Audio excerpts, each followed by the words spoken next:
بسم اللہ الرحمن الرحیم ان الحمد للہ نحمدہ ونستعینہ ونستغفرہ ونعوذ باللہ من شرور انفسنا ومن سیئات اعمالنا من یہدہ اللہ فلا مضل لہ ومن یضللہ فلا ہادی لہ واشہد ان لا الہ الا اللہ واشہد ان محمدا عبدہ ورسولہ یا ایھا الذین آمنوا اتقوا اللہ حق تقاتہ ولا تموتن الا وانتم مسلمون یا ایھا الناس اتقوا ربکم الذی خلقکم من نفس واحدہ وخلق منها زوجها وبث منهما رجالا كثيرا ونساء واتقوا الله الذي تساءلون به والأرحام إن الله كان عليكم رقيبا يا أيها الذين آمنوا اتقوا الله وقولوا قولا سديدا يصلح لكم أعمالكم ويغفر لكم ذنوبكم ومن يطع الله ورسوله فقد فاز فوزا عظيما أما بعد فإن خير الحديث كتاب الله وخير الهدي هدي محمد صلى الله عليه وسلم وشر الأمور محدثاتها وكل محدثة بدعة وكل بدعة ضلالة وكل ضلالة في النار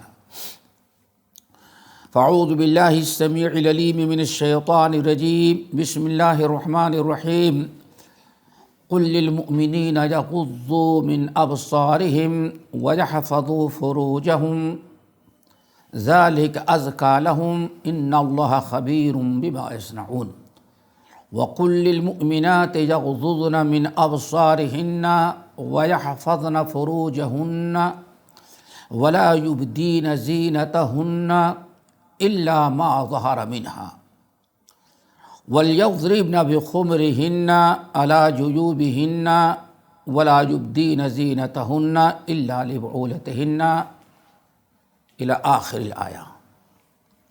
محترم حضرات اور ہمارے اس یوٹیوب چینل سے جڑنے والے تمام بھائی اور بہنوں اور ساتھیوں، آپ نے اشتہار کے ذریعے اور ابھی اعلان کے ذریعے سن لیا اور آپ کو علم ہو گیا کہ آج جس موضوع پر گفتگو کرنی ہے وہ ہے حجاب، اور حجاب پر گفتگو جو ہے مختلف پہلو سے کی جائے گی اور اس کی بڑی اہم ضرورت ہے۔ ممکن ہے کہ آج ہم ساری باتیں نہ کر سکیں، تو کچھ باتیں حجاب کے متعلق سب سے پہلے تو ہم قرآنی آیات آپ کے سامنے رکھتے ہیں کہ قرآنی آیات میں حجاب کا کہاں اور کیا تذکرہ ہے۔ لیکن اس سے پہلے ایک بات ضرور آپ کے سامنے رکھ دیں، اللہ تعالیٰ نے قرآن پاک کے اندر فرمایا یضل بہ کثیرا ویہدی بہ کثیرا۔ قرآن پاک ایک ایسی کتاب ہے یضل بہ کثیرا ویہدی بہ کثیرا۔ قرآن پاک تو یہی ہوگا، لیکن اس کے ذریعے بہت سارے لوگ گمراہ ہوں گے اور بہت سارے لوگ ہدایت پر جائیں گے۔ اب گمراہ کون ہوگا اور ہدایت کون پائے گا؟ تو اس کی آپ اس طرح سے اس کو سمجھیں کہ قرآن کا سمجھنا ہر ایک کے بس کی بات نہیں ہے۔ قرآن سمجھنے کے لیے کسی نہ کسی وارث انبیاء کی ضرورت ہے، نبی ہوں گے یا وارث انبیاء ہوں گے۔ آج سب سے بڑی بلا اور مصیبت یہ ہے کہ آج انسان عربی میں قرآن پڑھ نہیں سکتا، انگلش میں دیکھ دیکھ کر کے وہ فتوی بازی اور اسلام کی ترجمانی کرنے لگتا ہے۔ کچھ لوگوں کو میں نے دیکھا آیت نمبر تو بتا دیتے ہیں، لیکن واللہ آیت پڑھنا ان کو نہیں آتا، اور بڑے اسکالر بن جاتے ہیں وہ بھائی آیت نمبر۔ ہمارے سامنے ایسی مثالیں ہیں، ابھی میں نے کئی جگہ کانفرنسوں میں تذکرہ کی مثالیں دی۔ یہ سب سے بڑی بلا ہے۔ قرآن ایک تیسرا گروہ ہمارے ہاں پیدا ہوا کہ بس قرآن سمجھنے کے لیے عربی زبان کا علم ہونا کافی ہے، کسی استاد کی ضرورت نہیں۔ یہی سب سے بڑی غلطی ہے، اور اسی میں یہ گمراہی علی گڑھ سے نکلی اور لاہور تک پہنچ گئی، اور گمراہی ہی گمراہی، معجزات کا انکار، قرآنی آیات کا انکار، ازواج مطہرات پر بہت سارے اعتراضات، یہ سب کچھ اس وقت ہوا ہے جب کہ ہر آدمی اپنے سے قرآن سمجھنا شروع کر دیتا ہے۔ دیکھیے، اگر صرف عربی زبان قرآن سمجھنے کے لیے کافی ہوتا تو آپ حضرات جانتے ہیں قرآن کو اللہ تعالیٰ عربی زبان میں نازل کیا، اور جتنے صحابہ تھے سب کے سب عربی زبان کے ماہر تھے، لیکن ان کو بھی استاد کی ضرورت پڑی۔ کسی نے بڑی اچھی بات کہی، وہ جملہ یاد رکھیں اور اس پر عمل کرنے کی کوشش کریں۔ کتاب اللہ ہدایت کے لیے کافی نہیں، کتاب اللہ کے ساتھ رجال اللہ کا ہونا ضروری ہے۔ یہ ہماری بات یاد رکھیے گا، کتاب اللہ سمجھنے کے لیے صرف کتاب اللہ گھر میں رکھنا کافی نہیں، بلکہ رجال اللہ کا ہونا ضروری ہے۔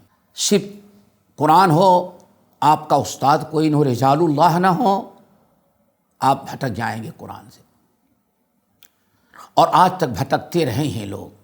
مرزا غلام احمد قادنی کیوں بھٹکا؟ سر سید خان کے اندر گمراہی کیوں آئی؟ فراہی گروپ میں یہ کیوں اس طرح سے ضلالت و گمراہی آ گئی؟ اس کی وجہ صرف یہ ہے کہ ان حضرات نے قرآن سمجھنے کے لیے عربی زبان کو کافی سمجھا۔ آئیے ہم آپ کو مثالیں دیتے ہیں۔ اللہ تعالیٰ نے قرآن پاک کے مختلف مقامات پر بتایا، جس میں سورۃ جمعہ کی آیت بڑی اہم ہے، سورہ جمعہ میں ہے، سورہ آل عمران میں، اور بہت سارے کئی مقامات پر هو الذی بعث فی الامیین رسولا منہم یتلو علیہم آیاتہ ویزکیہم ویعلمہم الکتاب والحکمہ۔ اس آیت میں اللہ نے فرمایا نبی کی 4 ذمہ داریاں اللہ نے متعین کی ہیں۔ دنیا میں بھیجا، رسول بنایا کر بھیجا، آپ پر 30 پارے کے قرآن نازل کیا، الکتاب الف لام میم ذالک الکتاب لا ریب فیہ، یہ کتاب نازل کی، اور پھر اللہ رب العالمین نے فرمایا نبی کو بھیجا 4 ذمہ داریاں لے کر کے۔ 4 ذمہ داری۔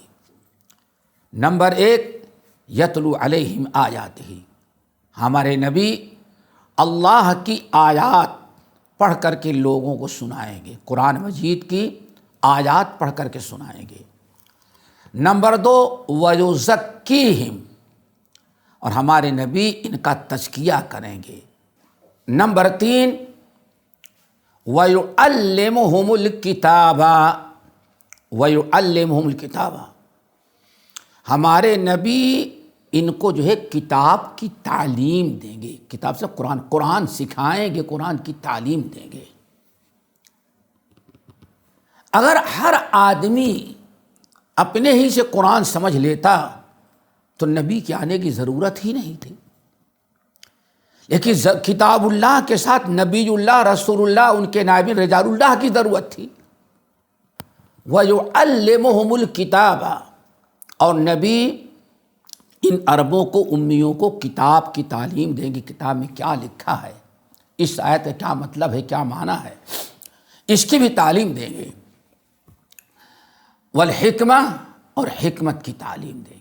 یہ 4 ذمہ داریاں اللہ رب العالمین نے فرمایا ان علینا لا تحرک بہ لسانک لتعجل بہ ان علینا جمعہ وقرآنہ فَإِذَا قَرَأْنَاهُ فَاتَّبِعْ قُرْآنَهُ ثُمَّ إِنَّ عَلَيْنَا بَيَانَهُ۔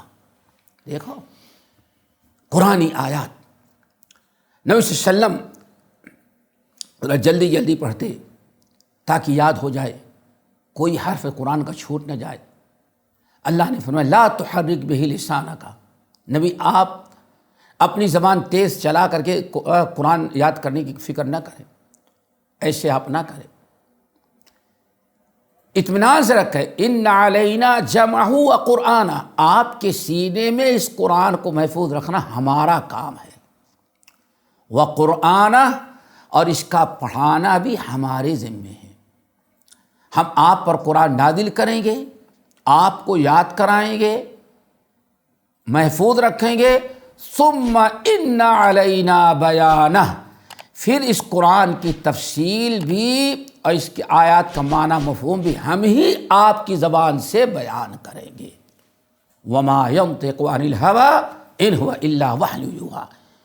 ایک بنیادی چیز آپ سمجھیں کہ قرآنی آیات سمجھنے کے لیے اللہ تعالیٰ نے، قرآن کے معنی مفہوم کو سمجھنے کے لیے اللہ تعالیٰ نے اپنی نبی کو مقرر کیا۔ فصلت آیاتہ من لدن حکیم خبیر، اللہ نے فرمایا یہ قرآنی آیات ہیں، بڑی ٹھوس مضبوط ہیں، اس کی تفصیل بھی اللہ فرماتے ہم آپ کے ذریعے کروائیں گے۔ قرآن کی کس آیت کا کیا معنی مفہوم ہے، اس کو رسول صلی اللہ علیہ وسلم سے سمجھنا پڑے گا، اور آپ کی ذمہ داری تھی۔ اسی لیے عبداللہ ابن عمر ابن الخطاب رضی اللہ تعالی عنہما اور دیگر صحابہ کرام کہتے ہیں کہ ہم لوگوں کو نبی علیہ السلام قرآن مجید کی 5 آیات سبق میں دیتے تھے۔ اللہ اکبر! حضرت عبداللہ بن عمر سے زیادہ کوئی عربی زبان کا ماہر نہیں تھا، مادری زبان تھی، قرآن ان کے زبان میں تھا، لیکن ان کو بھی قرآن سیکھنے کی ضرورت پڑی نبی صلی اللہ علیہ وسلم سے۔ کہتے ہیں کہ نبی صلی اللہ علیہ وسلم ہم لوگوں کو قرآن کی سکھاتے تو 5 آیات دیتے تھے، ان 5 آیات کو ہم لوگ یاد کرتے، پڑھنا سیکھتے، یاد کرتے، اور پھر ان کا معنی اور مفہوم ان آیات میں اللہ نے کیا بیان کیا، ان پر عمل کیسے کیا جائے، اللہ کے نبی وہ بھی ہم کو سکھاتے تھے۔ آخر میں کہتے کیا ہے؟ فعلمنا العلم والعمل، اللہ کے نبی نے ہم کو ایک چیز نہیں سکھایا، 2 چیزیں سکھلائی، قرآن پڑھنا سکھلایا اور قرآن پر عمل کیسے کیا جائے گا اللہ کے رسول نے وہ بھی ہم کو سکھلایا۔ یا فعلمنا العلم والعمل، ہم لوگوں نے نبی سے 2 چیزیں سیکھی، علم اور قرآن پڑھنا سیکھا اور قرآن پر عمل کرنا سیکھا۔ تو یہ ہم نے چند مثالیں دی کہ قرآن مجید کو سمجھنے کے لیے صرف عربی زبان یا اس کا ترجمہ یا انگلش پڑھ لینا، اس کا تفسیر اور معنی مفہوم کو بیان کرنے کے لیے کافی نہیں ہے۔ یضل بہ کثیرا ویہدی بہ کثیرا، یہ وہی لوگ ہیں جو خود گمراہ ہوں گے قرآن کا نام لے کے، اور قرآن کا نام لے کر کے بہتوں کو گمراہ کریں گے۔ ایک بڑی واضح مثال آپ لوگوں کو دیں کہ کس طرح سے قرآن سیکھنے کے لیے رجال اللہ وارثین انبیاء کی ضرورت پڑتی ہے۔ جب قرآن پاک کی آیت ماہ رمضان سے جس کا تعلق ہے سورۃ البقرہ کی آیت نازل ہوئی، حتی یتبین لکم الخیط الاسود من، پوری آیت پڑھ جالیں۔ جب یہ آیت نازل ہوئی کہ شہر کھاتے رہو، شہر کا وقت اس وقت تک رہے گا جب تک کہ سفید دھاگا کالے دھاگے سے نمایاں نہ ہو جائے، یہ قرآن کا ترجمہ تھا۔ ایک صحابی نے سنا کہ سحر کرنے کا وقت کب ختم ہوگا، جب کہ سفید دھاگا کالے دھاگے سے نمایاں ہو جائے، فرق محسوس ہونے لگے۔ صحابی گئے، 2 دھاگا لیا، ایک کالے کلر کا اور دوسرے سفید کلر کا، اور اپنے تکیے کے نیچے اس کو انہوں نے رکھ لیا۔ کھاتے پیتے رہتے، تھوڑی تھوڑی دیر کے بعد تکیا کے نیچے نکال کر کے دیکھتے، سفید کون ہے کالا تھا نہیں نظر آتی، اور کھاتے اور پیتے۔ جب اتنا صبح روشن ہو جاتی کہ ان کو کمرے کے اندر نظر آتا یہ سفید کالا، تب کہتے اب روزہ شروع ہو گیا۔ ماشاءاللہ ایک عرصے تک ایسے کرتے رہے۔ ایک دن نبی علیہ السلام کی مجلس میں تذکرہ ہوا تو کہیں گے اللہ کے رسول میں نے تو اپنا مسئلہ حل کر لیا ہے۔ کیا حل کیا؟ اللہ نے فرمایا جب سحر کرتے رہو جب تک کہ سفید دھاگا کالے دھاگے سے نمایاں نہ ہو جائے۔ قرآن پاک کی آیت ہے، ہم نے قرآن پر عمل کیا۔ تو کیا کیا تم نے؟ ہم نے 2 دھاگے کالے اور سفید رکھ کے لیے اور تکیہ کے نیچے رکھ لیا ہے، نکال کر کے دیکھتے رہتے ہیں، جب تک دونوں میں فرق نہیں محسوس تو کھاتے پیتے رہتے ہیں، اور جب پتہ چل جاتا ہے کہ ہاں اتنا اجالا ہوا ہے، کالا ہے سفید، تو کھانا بند کر دیتے، روزہ شروع ہو گیا۔ آپ نے ہنس پڑے، فرمایا ماشاء اللہ تمہارا تکیہ تو بہت لمبا ہے بھائی، پورا مشرق آ گیا تمہارے۔ دیکھیں عربی زبان تھے، صحابی تھے، متقی پرہیزگار تھے، ان سے اعلیٰ درجے کا ایمان والا کائنات میں قیامت تک نہیں پیدا ہو سکتا۔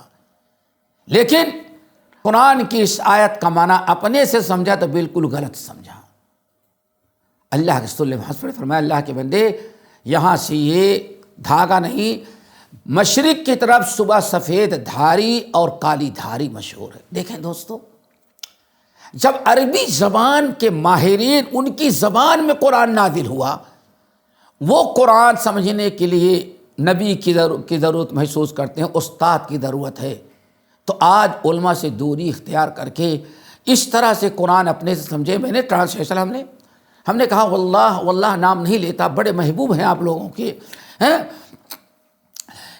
قرآن کی آیت نمبر تو بتاتے ہیں، سورہ نمبر، آیت نمبر، لوگوں پر دھوس جمانے کے لیے میں بہت بڑا عالم فاضل ہوں، لیکن اس کو عربی میں کہا جائے تو عربی میں آیت نہیں پڑھ سکتا انسان، آیت دیکھ کر کے میں نہیں پڑھ پا رہا ہے، یہ اتنا بڑا المیہ ہے، لیکن فتویٰ دیجیے کیوں؟ تو دوستو ایک چیز تو یہ ہے، اسی لیے قرآن کا معنی مفہوم سمجھنے کے لیے اللہ کے نبی صلی اللہ علیہ وسلم نے صحابہ کرام کو کھلایا، صحابہ کرام نے قربانیاں دی، تبع تابعین کو۔ ایک قرآن سیکھنے سکھانے کا ایک سلسلہ ہے، اسی لیے آج یاد رکھیے گا، اگر آپ چاہیں گے کبھی تو قرآن پڑھنے پڑھانے کا جس طرح سے امام آپ صحیح بخاری لیں اور بخاری کی ایک حدیث ہم آج آپ سے پڑھنا شروع کریں گے، نبی صلی اللہ علیہ وسلم تک پوری سند کے ساتھ ثابت کریں گے، ایسے ہی قرآن کے پڑھنے پڑھانے کی بھی سند ہوتی ہے، اجازہ ہوتا ہے۔ آج ہم سے لے کر کے اللہ کے رسول کو جبرائیل امین نے کیسے پڑھایا، آج علماء نے اس کو بھی محفوظ رکھا ہے۔ اس لیے ہمیشہ یاد رکھیں العلماء ورثۃ الانبیاء۔ ہمیں یاد ہے جو ہم پر گزری ہوئی بتائیں، ایک بڑے زبردست آدمی پروفیسر ہیں اور بڑے مسٹر ہیں، اور الحمدللہ بات کرنے میں اسلام اسلام اسلام بہت کچھ۔ دلی سے ایک قرآن شائع ہوا، گجرانوالہ پاکستان، مولانا محمد اسماعیل صاحب گجرانوالہ رحمۃ اللہ علیہ نے اس پر تقریباً 40-45 صفحے کا مقدمہ لکھا، ترجمہ انڈیا پنجاب کے تھے مولانا داؤد راز صاحب رحمۃ، انہوں نے لکھا۔ کتاب جب انڈیا اور پاکستان میں چھپا تو بہت سارے لوگوں نے خریدا، پڑھا، بہت اچھا تھا۔ ہمارے مدینہ یونیورسٹی جانے کے پہلے ساؤتھ انڈیا میں ایک جگہ تھا، تو میں نے قرآن کا درس شروع کیا۔ یہ بڑی عبرت کی چیز، اس کو سمجھیے، ہم نے قرآن کا درس شروع کیا، قرآن کا درس شروع کیا۔ جب قرآن کا درس ہم نے شروع کیا تو سب لوگ بیٹھتے تھے، وہ نہیں بیٹھتے تھے۔ لوگوں نے کہا تم درس میں کیوں نہیں بیٹھتے؟ مولانا ایک آیت کو آدھے گھنٹے میں بیان کرتے ہیں، ہمارے پاس ترجمہ موجود ہے، ہم پورا آدھے گھنٹے میں 3 رکوع 25 آیتیں پڑھ ڈالتے ہیں۔ ٹھیک ہے بھائی، پڑھتے تھے۔ یہ بڑی عجیب سی چیز ہے، میں نے کلیت السلفیہ کشیم نے بیان کیا تو لوگ بہت پسند کیا، حسد گر پڑے کہ آج کتنی ضرورت ہوتی ہے استاد کی۔ تو ایک دن فتویٰ دینا شروع کر دیے۔ فتویٰ کیسے؟ آفس سے آئے سیدھے کچن میں چلے گئے۔ بیوی سوچ رہی ہے، ماں سوچ اس کو کیا ہو گیا، روزانہ آتا تھا تو یہ پانی مانگتا تھا، کھانا مانگتا، آج سیدھے کچن میں جا رہا ہے۔ بیوی کہتی کیا ہوا؟ تم بیٹھو ادھر۔ بیوی واپس آ گئی، ماں دیکھ رہی کیا ہوا بیٹے، بہو سے پوچھتے وہ تو ڈانٹ کے بھگا دے رہی ہیں. ماں گئی بوڑھی کیا ہوا بیٹے کیا مانگے، نہیں اب بیٹھو. سوچے کہ آفس میں موڈ خراب ہو گئے اس ڈانٹ رہے ہیں، آ کے چپ چاپ بیٹھ گئے. کھانا کھانے کی باری ہے خود نکالے کھا رہے ہیں. تعجب کرنے گئے آپ لوگ، میرے سامنے کا واقعہ میرے اوپر گزر گئے. پوچھا گیا 2 دن گزر گئے تو کہتے ہیں کہ عورتوں کا پکارنا شرک ہے، ہم عورت کو نہیں پکاریں گے. بیوی سے بیگم ذرا کھانا لاؤ، یہ شرک ہے. دیکھو کتنا بڑا فتویٰ. ماں سے پانی مانگے امی پیسہ چاہیے، یہ شرک ہے. ہم موحد ہیں، ہم شرک نہیں کرتے. اللہ اکبر. کئی دن گزر گئے، اب بیوی پریشان، ماں پریشان، گھر والے پریشان، ساری زندگی. اس کو کہاں شرک قرآن میں مل گیا؟ نہیں، قرآن سے میں ثابت کروں، قرآن کے اندر ہے. بہرحال ہمارے پاس آئے، میں سمجھ گیا.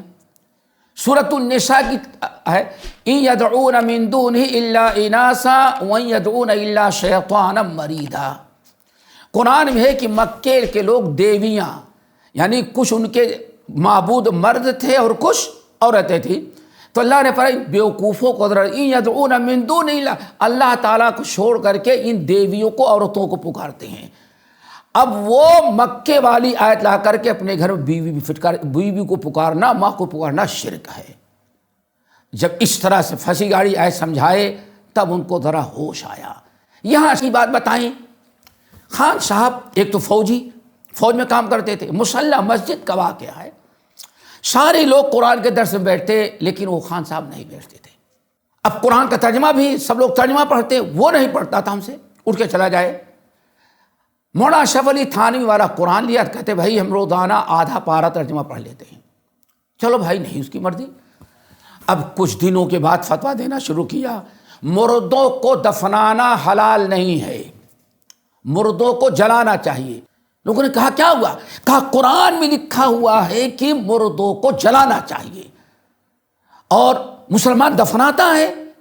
یہ ملاؤں نے دین، یہی ہے ملاؤں کا لفظ، ملاؤں نے دین، ملا سے علماء، ان علماؤں نے دین برباد کیا ہے، ورنہ دین میں کوئی چیز نہیں. اور یہی پردے کے بارے میں سب ملاؤں نے یا عورتوں پر پابندی لگائی. اسلام میں کچھ نہیں ہے. اسلام نہ تو جانتا نہ تیرا باپ جانتا رہا. اسلام سیکھا تو نے کہاں جو اتنا بڑا فتویٰ دیتا ہے تو. اب خان صاحب اب قرآن بغل میں دبائے. میں پہنچا درس دینے کے لیے، مسلح مسجد مشہور مسجد ہے. تو لوگ کہنے لگے، میں نے کہا اسے قرآن لے کر کے آئیں. کون سی آیت ہے؟ هو الذی یحیی و یمیت، اللہ ہی ہے جو مارتا ہے اور جلاتا ہے. وہ خان صاحب نے جیم پر زبر پڑھ لیا اور مفتی بن گیا.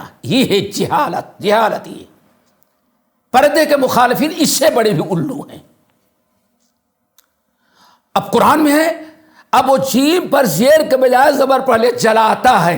ہندو سنت قرآن پر عمل کرتا ہے. ہمارے ملاؤں نے، مسلمانوں نے ہم کو گمراہ کر دیا، دفنات. اللہ اکبر. تو دوستو ضرورت ہوتی ہے کس چیز کی؟ هو الذی بعث فی الامیین رسولا منہم یتلو علیہم آیاتہ ویزکیہم ویعلمہم الکتاب والحکمہ. قرآن کی ضرورت. اسی لیے صحابہ کے بعد تابعین، تابعین کے بعد تبع تابعین، پھر اس پر تفسیریں لکھی گئیں. حضرت عبداللہ بن عباس میدان میں آئے، ان کے شاگرد آئے، سارے لوگوں نے قرآن کا معنی و مفہوم متعین کیا. جب آپ نے یہ بات سمجھ لی کہ قرآن کو سمجھنے کے لیے علماء کے پاس، علماء ربانی کے پاس بیٹھنا بہت ہی ضروری ہے. علماء ربانی کے پاس نہیں بیٹھیں گے، علماء حق کے پاس قرآن نہیں بیٹھ کے ان کی شاگردی اختیار نہیں کریں گے تو یاد رکھیں یضل بہ کثیر ویہدی بہ کثیرا کا ذرا خیال رکھیں. آئیے ہم سب سے پہلے ابھی ہم یہ آپ کے سامنے رکھیں کہ قرآن کے اندر کیا پردے کا حکم کہیں موجود ہے. آج ہم سب سے پہلے قرآنی آیات پیش کریں گے. تو اس سلسلے میں سب سے پہلے ہم سورۃ نور کی آیت نمبر 30 اور 31، کیا کہیں 30 اور 31، یہ 2 آیتیں ہیں دوستو. اللہ فرماتے ہیں قل للمؤمنین یغضوا من ابصارہم ویحفظوا فروجہم. اے نبی آپ ایمان والوں سے کہہ دیں کہ جب باہر نکلیں تو اپنی نگاہیں نیچی رکھیں، اپنی نگاہیں روک رکھیں، کسی بھی غیر محرم عورت پر اپنی نگاہیں نہ اٹھائیں۔ غض بصر، دیکھا کتنی بڑی چیز۔ قل للمؤمنین یغضوا من ابصارہم، آپ ایمان والوں کو کہہ دیں کہ ایمان والے جب باہر نکلیں تو اپنی نگاہیں غض بصر کریں، اپنی نگاہوں کو نیچی رکھیں، یعنی کسی غیر محرم عورت کی طرف اپنی نگاہ نہ اٹھائیں، اپنے آپ کو بچائیں۔ اب یہاں ایک چیز ذرا یاد رکھیے گا، جب قرآن نازل ہو رہا تھا، قرآن جب نازل ہو رہا تھا، اس وقت کے مسلمان جو تھے ان کو صحابہ کہا جاتا ہے، اور اللہ نے ان کی بڑی تعریف کی ہے، اور ان کے اخلاق کی، کردار کی، دین کی، تقوی کی، پرہیزگاری کی، ان کے بڑے اونچے مقام مرتبے ہیں، اور اللہ کے رسول کے محبوب ہیں۔ عبداللہ ابن مسعود رضی اللہ تعالی عنہ کہتے ہیں کہ اللہ تعالیٰ قیامت تک آنے والے لوگوں میں انبیاء کے بعد سب سے اعلیٰ درجے کے دل والے متقی پرہیزگار لوگ جتنے پیدا ہونے والے تھے قیامت تک، سب کو اللہ تعالیٰ نے اپنے نبی کی صحبت کے لیے اختیار کیا تھا۔ کیوں؟ یہ نبی کے وارث تھے، نبی سے دین کو لے کر کے امت تک پہنچانے کے لیے اللہ نے ان کو منتخب کیا تھا۔ اتنا اعلیٰ درجے کے لوگ ہیں، ان کے ایمان و تقوی، اور آج ہمارے زمانے کے مردوں کے دین و تقوی کا ذرا یہ محاسبہ کریں۔ اتنے اعلیٰ درجے کے لوگ تھے، جب بھی اللہ نے فرمایا مرد تو ہو، انسان تو ہو، شیطان تو پیچھے ہے، اس لیے اے مردو جب باہر نکلنا، اے نبی ان سے کہہ دیں یغضوا من اپنی نگاہیں یہ نیچی رکھیں۔ نمبر 2 وَيَحْفَظُوا فُرُوجَهُمْ، اور اپنی شرمگاہوں کی حفاظت کریں۔ یہاں 2 چیزوں کو حکم دیا، اور یہیں سے حجاب اور پردے کا مین مقصد سمجھ میں آتا کیا ہے، کیا مقصد ہے، کیا کلچر تھا یہ کہ کوئی خاص مقصد کے تحت ہے۔ اللہ نے فرمایا اگر مرد عورت اپنی عزت اور عفت محفوظ رکھنا چاہتے ہیں اور دل صاف رکھنا چاہتے ہیں تو اللہ نے فرمایا 2 چیزیں پہلے مردوں کو حکم کریں۔ نمبر 1 غیر محرم عورتوں کو نگاہیں نیچے کر کے چلیں۔ نمبر 2 وَيَحْفَظُوا فُرُوجَهُمْ، اپنی شرمگاہوں کی حفاظت کریں۔ اور یہ کتنا اونچا مقام و مرتبہ بتایا گیا۔ نمبر 1 نبی صلی اللہ علیہ وسلم نے ارشاد فرمایا 3 قسم کی آنکھیں ہیں جن پر اللہ نے جہنم کا دھواں حرام قرار دے دیا ہے۔ جہنم نہیں، جہنم کا دھواں تک حرام کر دیا۔ عین غضت عن محارم اللہ، وہ آنکھ جن میں سے ایک آنکھ کون ہے؟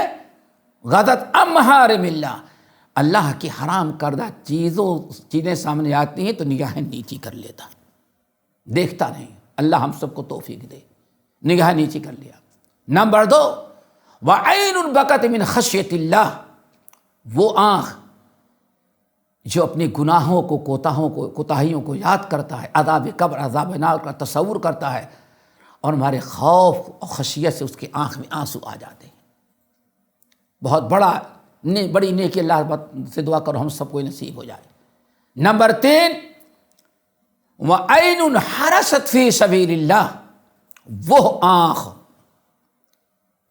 آنکھ جو پہریداری کرتی ہے، جس طرف سے دشمنوں کے آنے کا خدشہ ہے کہ مسلمانوں پر حملہ کریں گے، اس راستے پر نگرانی کرتے ہیں، رات بھر جگ کر کے دیکھتے رہتے ہیں کہیں دشمن آ نہ جائے۔ اور 3 قسم کی آنکھیں جن پر اللہ نے جہنم کا دھواں حرام قرار دیا، جن میں سے پہلی آنکھ محرمات سے اپنے آپ کو بچانا۔ اللہ نے فرمایا ذالک ازکیٰ لہم، یہ ہے مقصد۔ یہ تعلیمات اس لیے دی جا رہی ہیں، اس سے ان کا دل اور ان کا نفس بہت ہی زیادہ پاک رہے گا۔ شیطان ان سے کسی عورت کے ساتھ غلط حرکت نہیں کروا سکے گا۔ دیکھا آپ نے؟ اور آج نہیں، دل صاف ہے، دل صاف ہوتا تو حرکت ہی نہ ہوتی۔ ذالک ازکیٰ لہم، یہاں سے حجاب کا، پردے کا ایک بڑا مقصد کیا؟ ذالک ازکیٰ لہم، اس سے ان کا دل، ان کی سوچ، ان کی سمجھ، ان کی فکر، ان کا قلب، ان کا نفس بہت ہی زیادہ برائیوں، حرام کاریوں سے پاک رہے گا۔ اللہ تعالیٰ ان کے نفس کی، ان کی عزت کی حفاظت کریں گے۔ ان اللہ خبیر بما یصنعون، اگلی آیت وہ بڑی اہم ہے۔ وَقُلْ لِلْمُؤْمِنَاتِ يَغْضُضْنَ مِنْ أَبْصَارِهِنَّ وَيَحْفَظْنَ فُرُوجَهُنَّ، اور اے نبی آپ مومنہ عورتوں کو کر دیں۔ کیا خیال ہے؟ یہاں نبی کی بیویوں کوئی تذکرہ نہیں، عام مومنہ عورتوں کا۔ وَقُلْ لِلْمُؤْمِنَاتِ، اے نبی آپ ایمان والی عورتوں کو بھی حکم دے دیں۔ ازواج مطہرات کا کوئی تذکرہ نہیں۔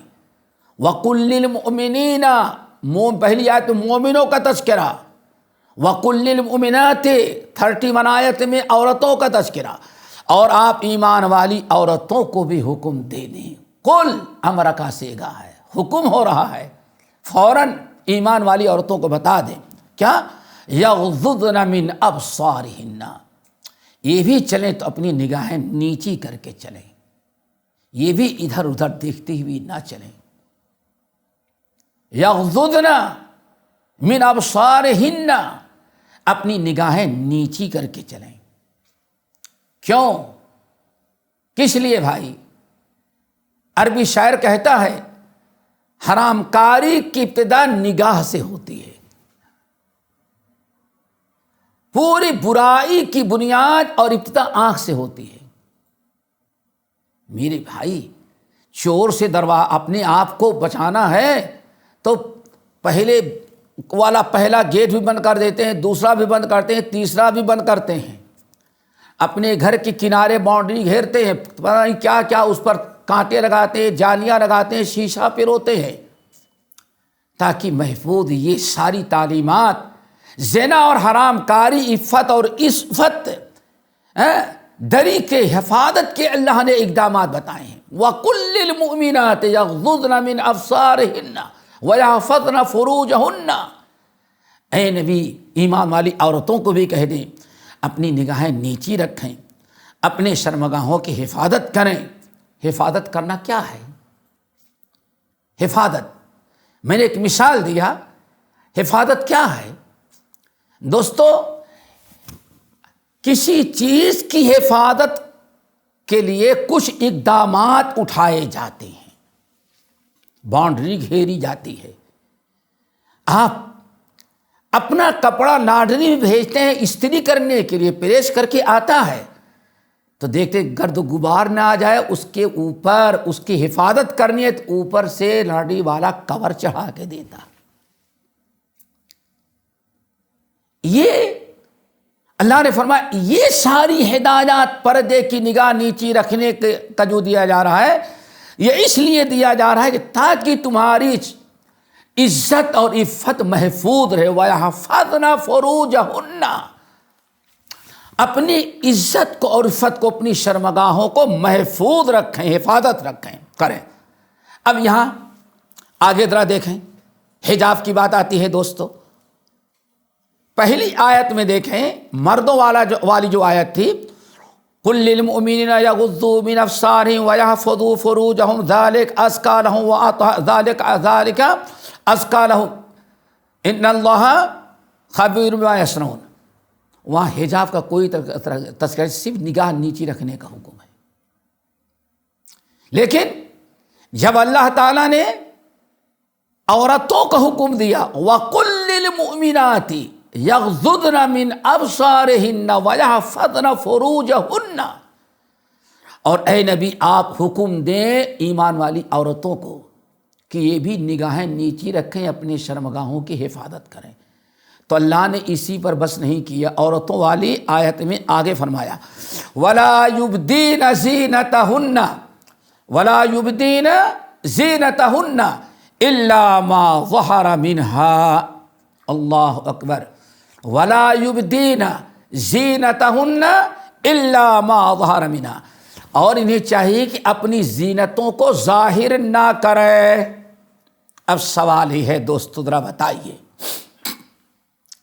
اپنی زینتوں کو ظاہر نہ کریں۔ زینت کہاں ہوتی ہے؟ گلے میں ہوتی ہے، کان میں ہوتی ہے، ہاتھ میں ہوتی ہے، پیر میں ہوتی ہے۔ آج بیوٹی پارلر میں جانے والی بیگمات، ان کا تو ساری زینت کہاں ہوتی ہے؟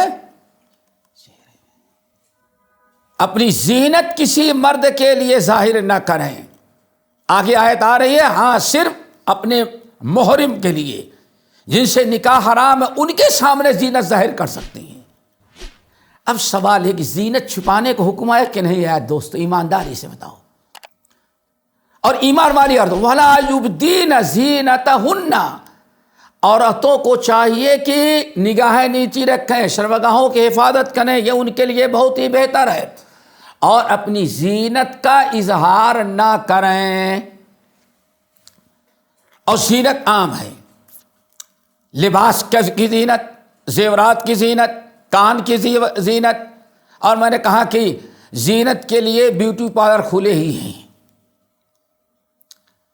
چہرے کی زینت، ساری زینتیں تو ہو رہی ہیں، بھووں سے لے کر کے دانت تک تو رگڑ رگڑ کر کے وہ ساری زینت بنائی جا رہی ہے۔ سوال یہ ہے، بتاؤ چھپانے کا کیا مقصد؟ وَلَا يُبْدِينَ زِينَتَهُنَّ، نبی مسلمان عورتوں کہیں اپنی زینتیں ظاہر نہ کریں۔ کیا ہے چھپانے کا حکم ہے کہ اس کا مقصد چھپا رکھیں، ظاہر نہ کریں، اور چھپانے ہی کو ستر و پردہ کہا جاتا ہے۔ وَلَا يُبْدِينَ زِينَتَهُنَّ، اور اپنی زینتوں کو ظاہر نہ کریں، اپنی زینت کو چھپائیں۔ إِلَّا مَا ظَهَرَ مِنْهَا، مگر یہ کہ جو ظاہر ہو جائے۔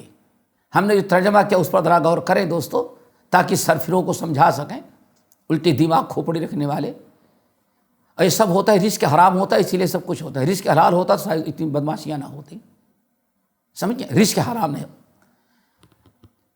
ترجمہ درست، وَلَا يُبْدِينَ زِينَتَهُنَّ، اور اپنی زینتوں کو ظاہر نہ کریں، إِلَّا مَا ظَهَرَ مِنْهَا، مگر جو ظاہر ہو جائے۔ دونوں میں کچھ فرق محسوس ہوا؟ یہی سمجھنے کی چیز ہے، اور یہی ترجمہ غلط کیا ہے ظالموں نے۔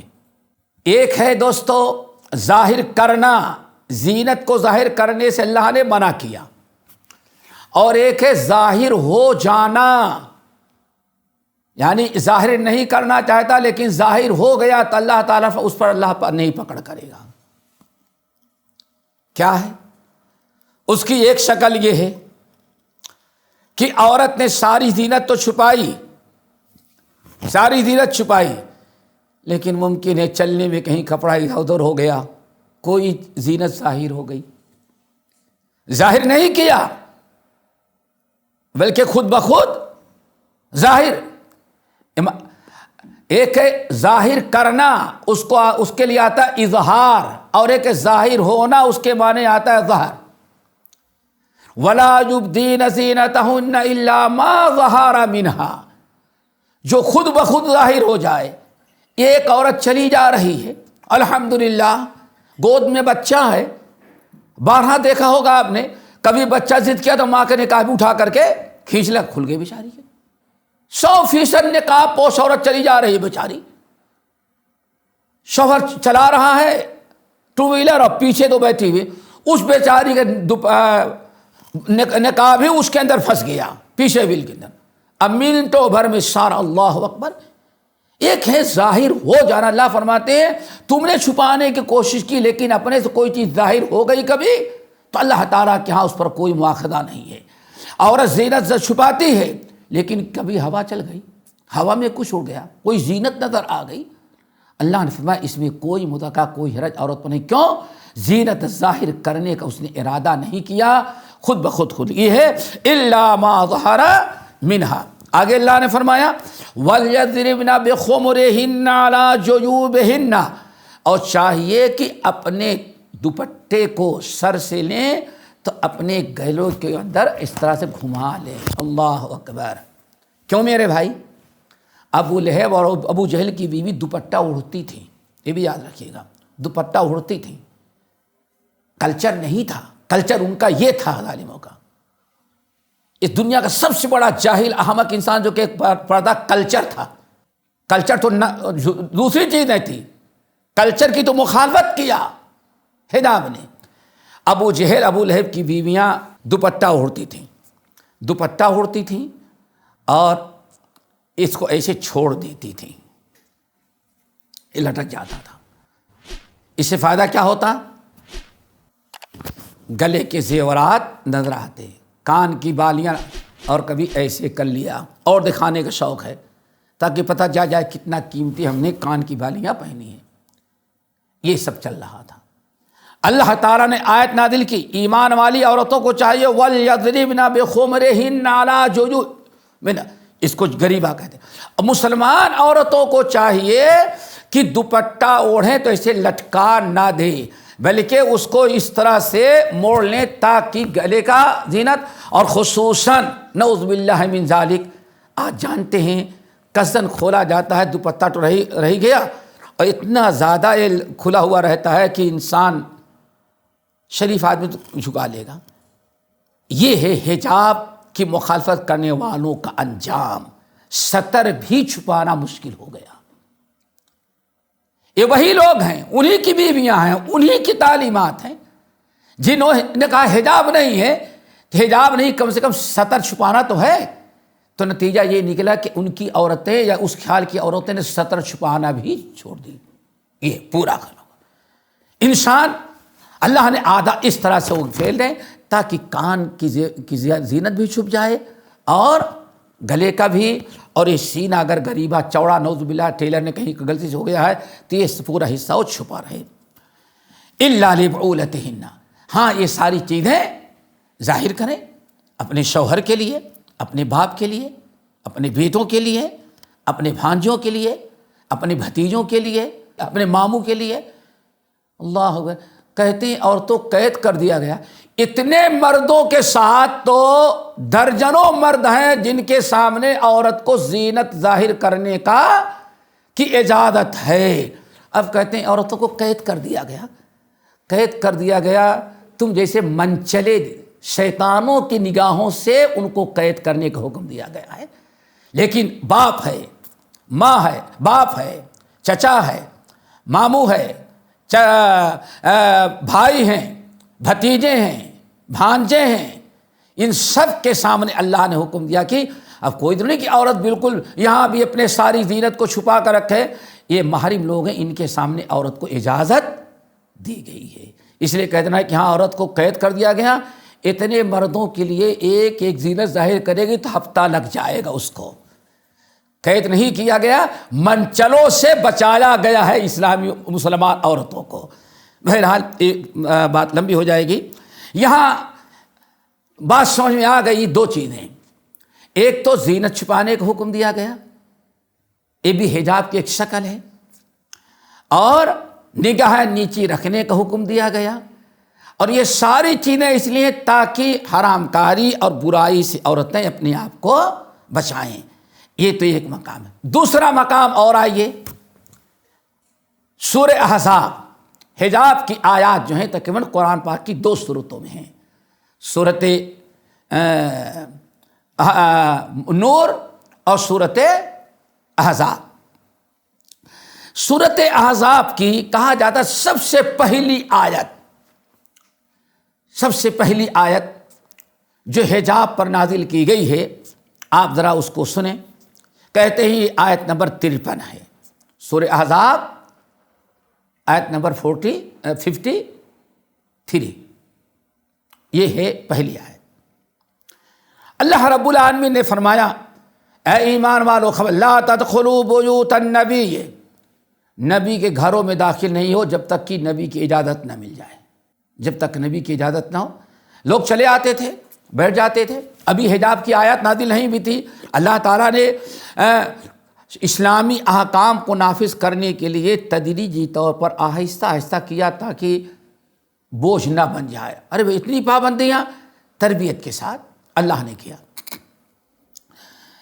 یہ حضرت نبی صلی اللہ علیہ وسلم کے گھر میں لوگوں نے کھانا کھایا اور بیٹھ گئے، اور جب چاہتے آ جاتے، اللہ نے پابندی لگا دی، اے ایمان والو لا تدخلوا بیوت النبی الا ان یؤذن لکم، خبردار نبی کے گھر میں داخل نہ ہو جب تک کہ اجازت نہ مل جائے۔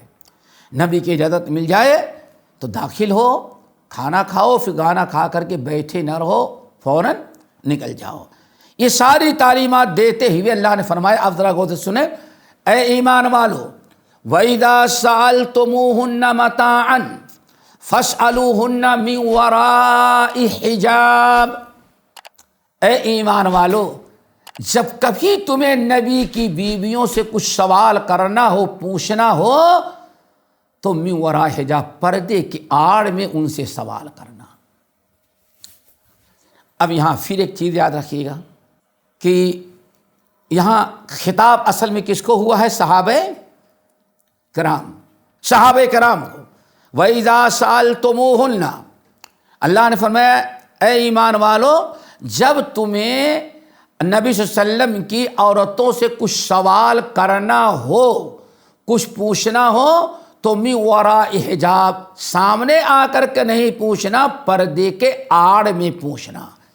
ساری زندگی حدیث سنی، ازواج مطہرات سے مسائل پوچھے، ام المومنین عائشہ رضی اللہ تعالیٰ عنہ، ساری چیزیں تھیں، اور سب لوگوں نے پردے کے آڑ سے۔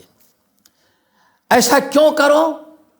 اللہ نے فرمایا ذالکم اطہر لقلوبکم، یہ تمہارے بھی دلوں کے لیے بہت صفائی کا ذریعہ ہے، وقلوبہن، ان کے دلوں کے لیے بھی صفائی کا بہت ہی بڑا ذریعہ ہے۔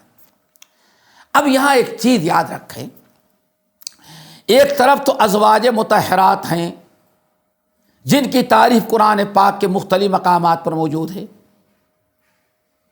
نمبر دو، ان سے سوال کرنے والے، مانگنے والے جو ہیں وہ اصحاب رسول ہیں، جس میں عمر ہیں رضی اللہ تعالیٰ عنہ، عثمان بھی ہیں، علی بھی ہیں، ابو بکر صدیق بھی ہیں، عشرہ مبشرہ بھی ہیں، حسن اور حسین، پتہ نہیں کتنے اعلیٰ درجے کے لوگ۔ جب اللہ تعالیٰ ان کو اجازت نہیں دیتا کہ بے پردگی کے ساتھ نبی کی بیویوں سے بات کرو، تو دنیا میں کس انسان کو اجازت ہو سکتی؟ لیکن پھر یہاں سرفرے کہتے نبی کی بیویوں کی عزت کا خیال رکھتے ہوئے، اب اللہ نے کیا فرمایا؟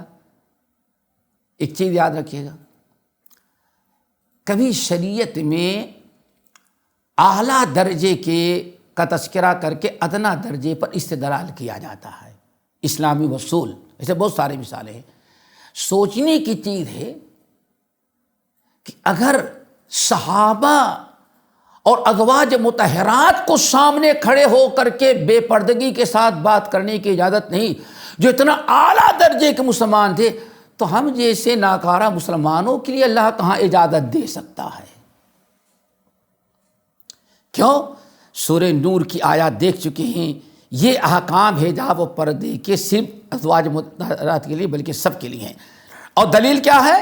اللہ نے ارشاد فرمایا ذالکم اطہر لقلوبکم، یہ تمہارے دلوں کی صفائی باقی رکھنے کے لیے اللہ نے حکم دیا ہے۔ تو جس طرح سے صحابہ کی دلوں کو صفائی کو باقی رکھنا ضروری ہے، ایسے قیامت تک آنے والے مسلمانوں کے دلوں کی بھی صفائی کا باقی رکھنا بہت ہی ضروری ہے۔ اللہ تعالیٰ نے یہاں من وراء حجاب کہہ کے حجاب کا لفظ آیا، حجاب کے ساتھ حجاب میں باتیں کرو، پردے کی آڑ سے گفتگو کرو۔